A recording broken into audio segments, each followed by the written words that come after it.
بسم اللہ الرحمن الرحیم الصلاۃ والسلام علیک یا سیدی یا رسول اللہ وعلی علیک و اصحابک یا نور اللہ اللہم صلی علی محمد کما تحب و ترضی لہ۔ درود شریف پڑھنے کے بے پناہ فائدے ہیں، بہت زیادہ فضیلت ہے، بہت زیادہ برکات ہیں۔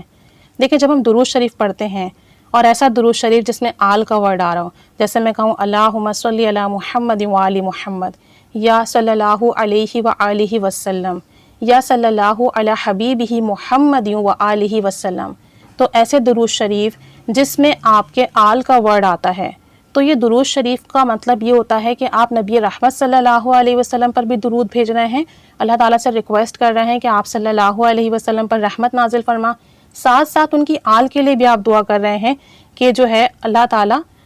سے آپ ریکویسٹ کر رہے ہیں کہ ان کی آل پر بھی رحمت نازل فرما۔ اب جو درود شریف بھیجنے کی بات ہے نا، تو آپ صلی اللہ علیہ وآلہ وسلم پر درود شریف بھیجنا کوئی معمولی بات نہیں، یہ آپ صلی اللہ علیہ وآلہ وسلم کی بلندی کا وہ مقام ہے کہ جس بلندی کا ہم جیسے گنہگار تصور بھی نہیں کر سکتے۔ چونکہ ہم اللہ عز و جل سے ریکویسٹ کر رہے ہیں کہ آپ صلی اللہ علیہ وآلہ وسلم پر درود بھیج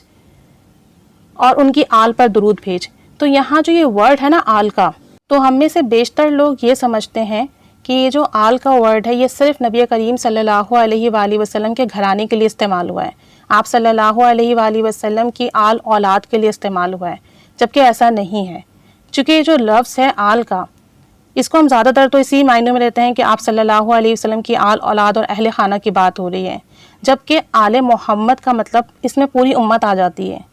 کیونکہ قابل غور بات یہ ہے کہ قرآن پاک میں جہاں اللہ تعالیٰ نے فرعون کی بات کی ہے تو وہاں آل فرعون کی بھی بات کی ہے، آل فرعون کا الفاظ استعمال ہوا ہے، جس سے ہمیں پتہ چلتا ہے کہ فرعون کے تمام ماننے والوں کو آل فرعون کہا گیا ہے۔ تو اسی طریقے سے جب آل محمد آتا ہے صلی اللہ علیہ وآلہ وسلم، تو اس سے بھی مراد نبی کریم صلی اللہ علیہ وآلہ وسلم کے ماننے والوں سے ہے۔ تو اس میں آپ صلی اللہ علیہ وآلہ وسلم کی آل اولاد، اہل خانہ اور پھر تمام صحابہ کرام اور تمام ماننے والے یعنی پوری امت کا ذکر ہے اس کے اندر۔ تو اس کی ایک اور بڑی وجہ یہ بھی ہے کہ آپ صلی اللہ علیہ وآلہ وسلم کو اللہ عز و جل نے رحمت للعالمین بنا کر بھیجا ہے۔ تو اب یہ کیسے ممکن ہو سکتا ہے کہ آپ صلی اللہ علیہ وآلہ وسلم پر جب آپ درود بھیجیں اور اللہم صلی علی محمد و آل محمد کہیں، تو یہاں پر آل محمد کا ذکر صرف اور صرف آپ صلی اللہ علیہ وسلم کے اہل خانہ، آپ صلی اللہ علیہ وآلہ وسلم کے گھرانے تک محدود ہو۔ جب آپ صلی اللہ علیہ وآلہ وسلم رحمت للعالمین ہے،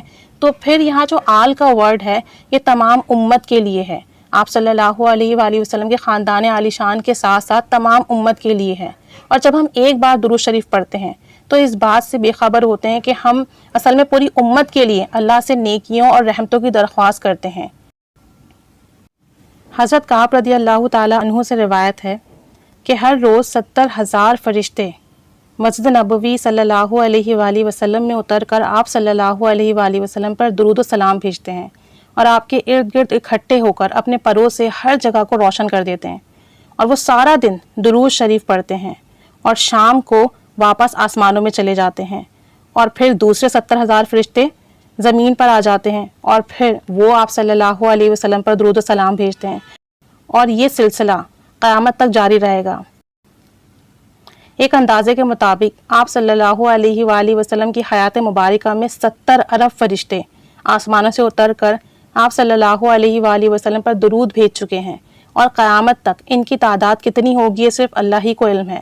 اور جو فرشتہ ایک بار زمین پر آ کر آپ صلی اللہ علیہ وآلہ وسلم پر درود و سلام بھیجتا ہے، وہ دوبارہ اس دنیا میں نہیں آتا، روز رسول پر حاضر نہیں ہوتا۔ تو یہ اس بات کی کھلی دلیل ہے کہ اللہ اپنے آخری رسول صلی اللہ علیہ وآلہ وسلم سے کتنی محبت کرتا ہے۔ اس لیے ہمیں بھی یہ چاہیے کہ ہم نبی کریم صلی اللہ علیہ وآلہ وسلم پر کثرت سے درود و سلام پڑھیں، اور یہ درود و سلام پڑھنا در حقیقت ہمیں ہی فائدہ پہنچائے گا۔ اور جب ہم کثرت سے نبی رحمت صلی اللہ علیہ وآلہ وسلم پر درود و سلام پڑھیں گے اور ایسا درود پاک کا صیغہ سلیکٹ کریں گے کہ جس میں آل کا بھی ورڈ آ رہا ہو، تو یہ جو رحمت نبی کریم صلی اللہ علیہ وآلہ وسلم پر نازل ہونے کی ہم دعا کرتے ہیں، اس میں پوری امت بھی شامل ہو جائے گی، اور اس طریقے سے اس کا فیض پوری امت کو ملے گا۔ تو درود شریف کثرت سے پڑھنے والا غربت اور بھوک سے، افلاس سے محفوظ رہتا ہے۔ درود شریف پڑھنے والے کا دل صاف ہو جاتا ہے، درود شریف پڑھنے والے کی سوچ صاف ہو جاتی ہے، اور جب ہم کثرت سے درود شریف پڑھتے ہیں تو ہمارے دل کو سکون ملتا ہے، ہماری زندگی میں سکون آتا ہے۔ اور جو شخص کثرت سے درود شریف پڑھتا ہے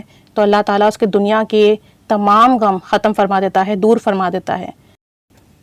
تو اگر ہم یہ چاہتے ہیں کہ پوری امت سے یہ غم دور ہو جائیں تو اس کا ایک ہی حل ہے، اور وہ یہ کہ آپ صلی اللہ علیہ وآلہ وسلم سے محبت کی جائے اور ان پر کثرت سے درود و سلام پڑھا جائے، اور درود پاک پڑھتے ہوئے ایسا صیغہ سلیکٹ کر لیں جس میں آل کا بھی ورڈ آتا ہو، اللہم صلی علی محمد وآل محمد۔ اب جو لوگ درود مختصر پڑھتے ہیں، جو شارٹ درود شریف ہے صلی اللہ علی محمد، تو پھر وہ چند مرتبہ دن میں صلی اللہ علیہ وآلہ وسلم کا بھی اضافہ کریں۔ تو اس کے دو بڑے فائدے ہوں گے، ایک تو یہ کہ سلام بھی پہنچے گا درود کے ساتھ، کیونکہ صلی اللہ علی محمد صرف درود ہے، اس میں سلام نہیں ہے۔ تو جب آپ صلی اللہ علیہ وآلہ وسلم پڑھیں گے تو اس میں سلام بھی ہے اور درود بھی ہے، تو درود کے ساتھ سلام بھی پہنچے گا، اور صلی اللہ علیہ وآلہ وسلم اس میں آل پر بھی درود ہے۔ تو اس طریقے سے نبی کریم صلی اللہ علیہ وآلہ وسلم پر رحمت کے ساتھ ساتھ پوری امت کے لیے رحمت کی دعا ہو جائے گی۔ تو جو صلی اللہ علیہ محمد پڑھتے ہیں وہ دن میں کچھ مرتبہ صلی اللہ علیہ وآلہ وسلم کا بھی اضافہ کر لیں۔